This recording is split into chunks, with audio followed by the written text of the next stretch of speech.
What's going on, guys? JSGC here, and we are here for another Manchester City video. And as I'm sure you can tell from the smile on my face, what a victory for Manchester City. Away from home, North London, Emirates Stadium, the team that was in first place, a massive 6-pointer game at the top of the Premier League, and Man City have put in a brilliant display second half and see Manchester City come out victorious by 3-1.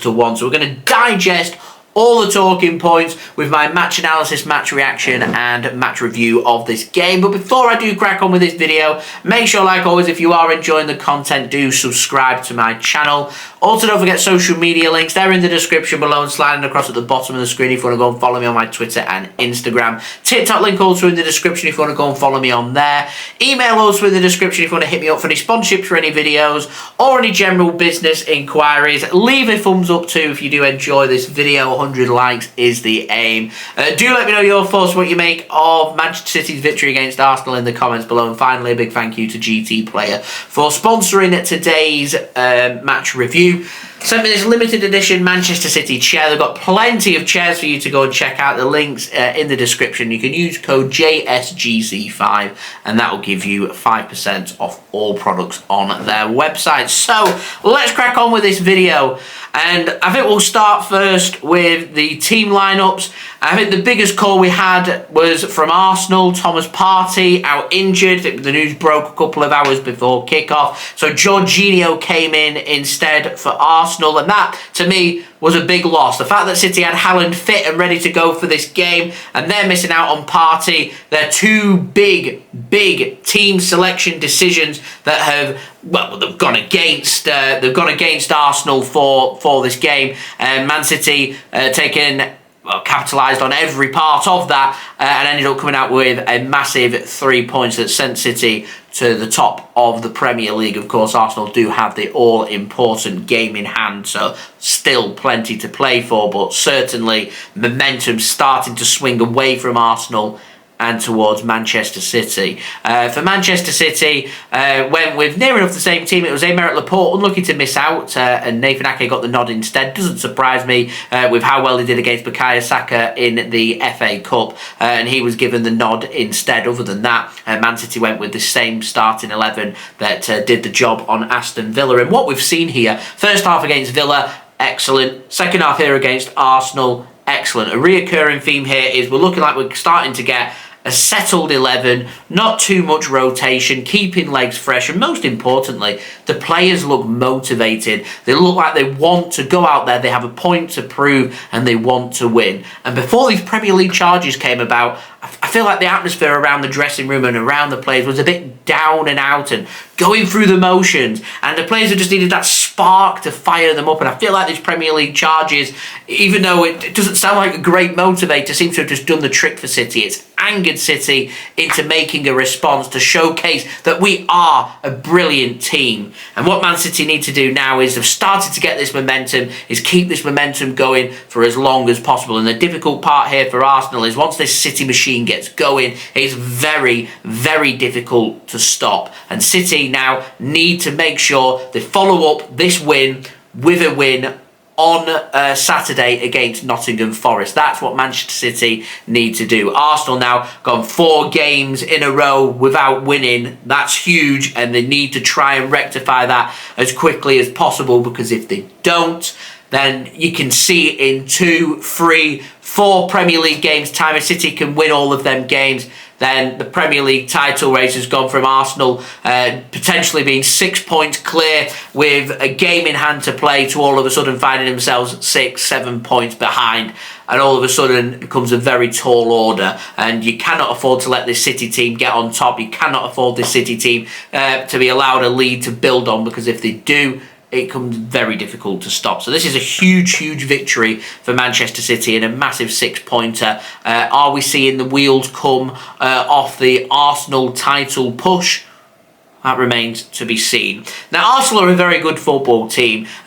Look in the first half, statistics-wise, suggesting they're a very good team. There are not many teams out there in the world that can keep City to 40% possession, whilst they had 60%. The overall statistics by the end was even higher. 64% possession for Arsenal, 36% for Manchester City. There are not many teams out there that can dictate the ball as well as what Arsenal can, control the pace of the game as well as what Arsenal can. The problem came from how ruthless City were, and that came about from going with the extra midfielder rather than the defender. Arsenal, 10 shots, 1 on target. That came from the penalty spot. Frustrating. We'll speak more about that when we speak about what happened in the game. With City, though, less possession, more ruthless in front of goal. 9 shots, 6 on target.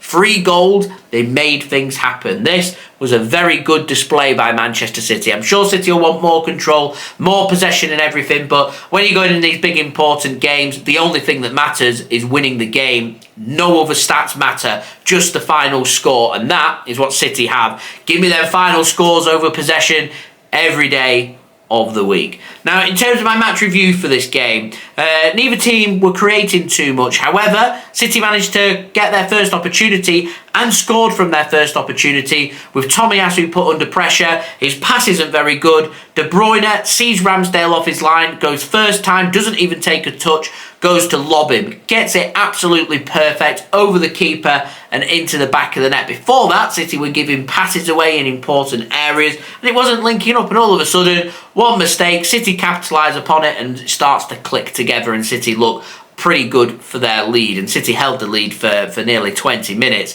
We was getting towards the end of the half, and I did feel like City were going through the motions, almost like they were looking towards the clock and looking towards getting to half-time to have that break. Arsenal were getting the pressure applied to Manchester City. They were coming in the form of silly yellow cards given away. Kyle Walker coming onto the pitch when he wasn't told to come on the pitch after going off injured. Got a yellow card for that. Bernardo Silva for repetitive fouling. Ederson for time wasting. Silly yellow cards. City were getting frustrated, Arsenal were getting frustrated, and then all of a sudden things kick off big style when it comes to that penalty decision. Now, ball gets threaded through, and Nketiah, with Ederson advancing on him, wants to poke it past him, pokes it past him. It should have been buried. More power should have been put on that, and I felt like it was getting one of them important moments, just like that John Stones moment with Liverpool in the title race, where he scrambled it together to clear it off the line, and the ball doesn't cross the line. The same happened here with Nketiah's shot. Ake cleared it off the line, and we're like, oh, we've held on here. Could it be that important moment? Then Anthony Taylor's pointing at the penalty spot because Ederson's come, challenged for the ball, missed the ball, and brought the man down. Now, to me, you're going to struggle to see a weaker penalty decision given all season.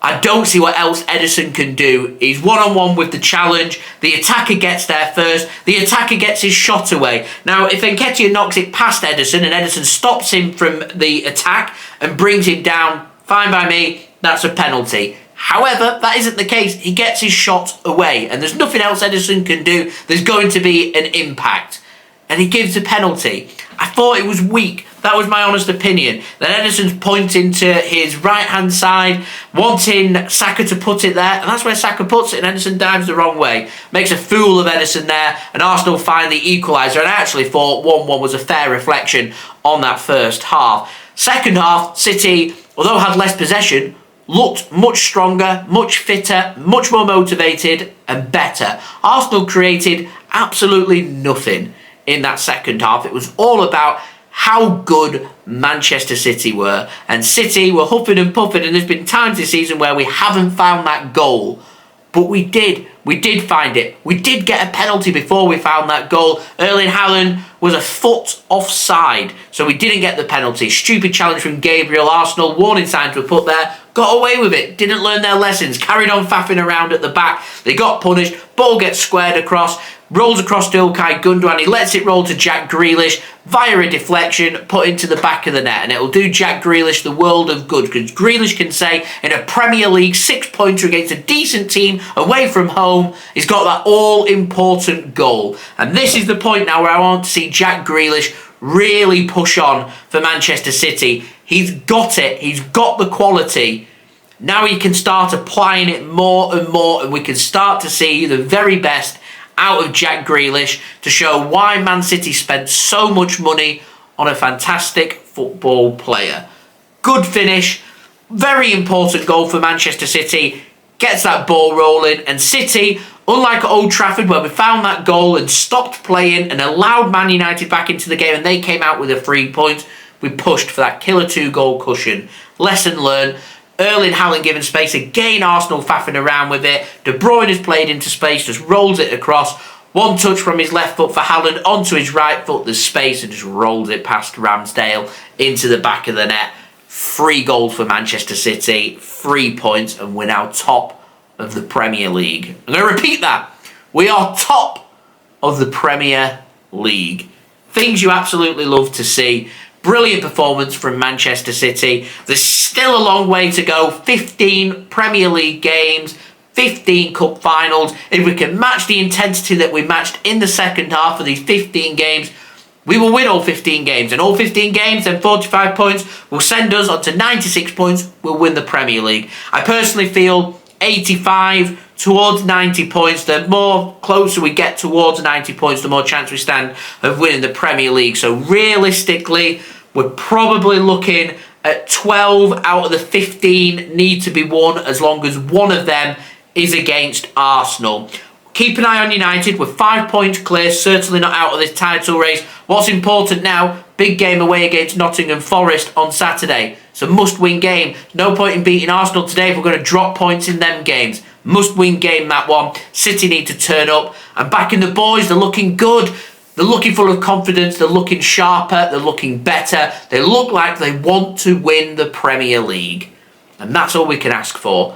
Manchester City, massive 3 points here. I can't even begin to tell you how big of a result that was for Manchester City. So do let me know your thoughts, guys, in the comments below.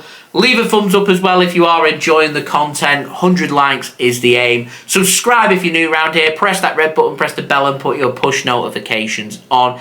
Aiming for 30k subscribers, now less than 1,800 subs away, so any help towards that would be much appreciated. Social media links, they're in the description below and slanted across at the bottom of the screen if you want to go and follow me on my Twitter and Instagram.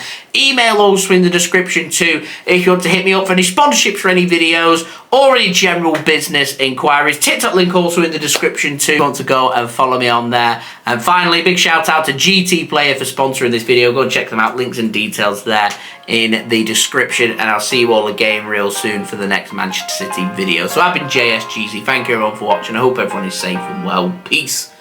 Ciao for now.